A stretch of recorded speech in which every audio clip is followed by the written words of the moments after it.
You may question, Jeff, can you move marten gourds?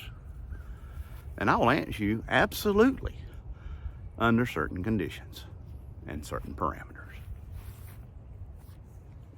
Okay, it's time to replace that gourd pole. So I come to the local depot and come down here to get me a 4x4 post. First, I have to get some that stuff that's not cement, but it's just as good as cement. This stuff right here. Had to get some air fittings too. All right. So then I start looking for a 4x4 post. 8 foot long. Okay, well, 10 foot, 12 foot, and then we go to 6x6. We do have a 8 foot 4x6, but that's too dang heavy. And I'm looking, you gotta be kidding me. And plus, this crap right here is in my way. How am I supposed to get to that crap in there? Well, I got fed up, which doesn't take me long. I said, I'm going to Lowe's. So as I'm leaving, I get almost back up here to the door, and look, this is what I need. The 8 foot by 4x4s. Look, feel something in the way. Why in the Sam Hill did they have them separate out like that? So anyway, marten mounting pole rehab well underway. I leave here, I gotta get some breakfast. I'm hungry. I'm so hungry I could eat the rear end of a dead rhinoceros. Of course, I've never seen a dead rhinoceros, but I've seen dead possums before. So, see you later. I have decided to move the gourd pole to the back side of the barn. Have a little bit more opening, and all my gourd poles kind of be in line. These are the implements that you need to install a new gourd pole. Of course, you need a new pole, post hole diggers, a tamper / dirt breaker upper, a level, and some of that foam stuff that you set the post with. Now, if y'all watch my channel, you know the straw that broke my wrist back was a 90-pound bag of cement. Oh, and also a strong sun to dig with. I don't know if y'all have ever seen Colton on any of my videos. I was on one a while back. Okay. Yeah, that's right, the shearing. He used to be my mini-me, but now he's bigger than me. So, so he's gonna help me get the hole dug and the post set. Hopefully this will go smoothly.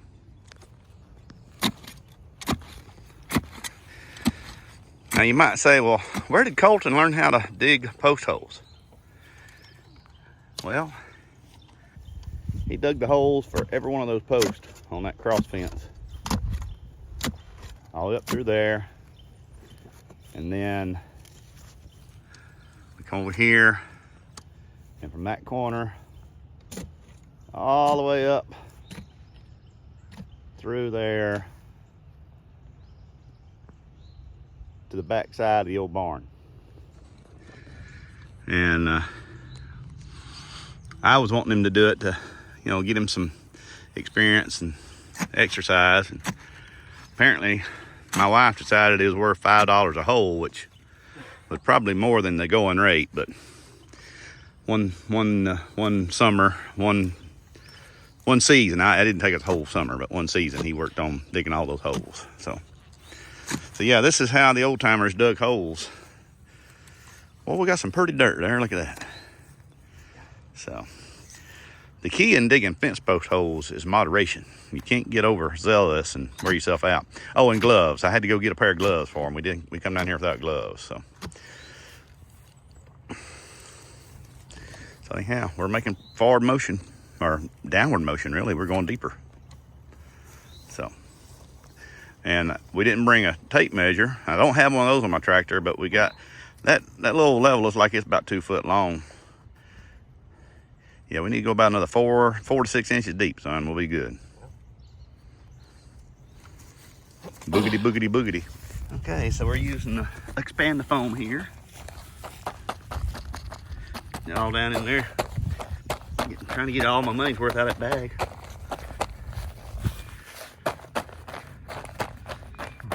It's generating heat, that's for sure. And we have all safety precautions involved here, so don't worry. I read them.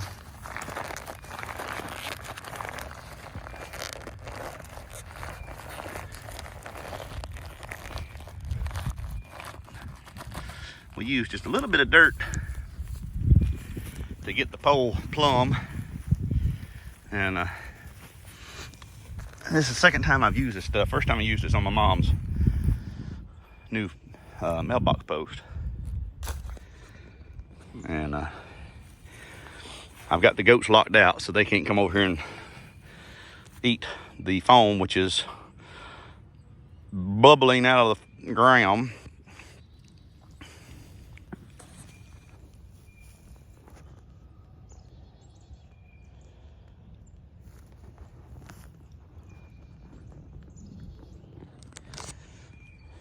Yeah, I did that last time too.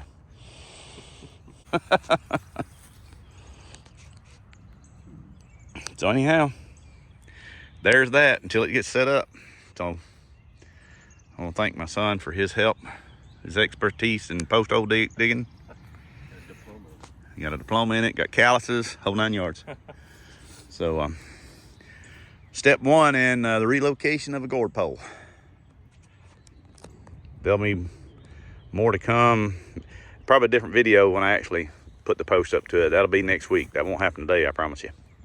Jeff Eubanks, thank you very much. I was just talking about prepping for the martins. This has just happened recently. Blame squirrels have had their way with my repeating starling trap. Now see, I disabled it.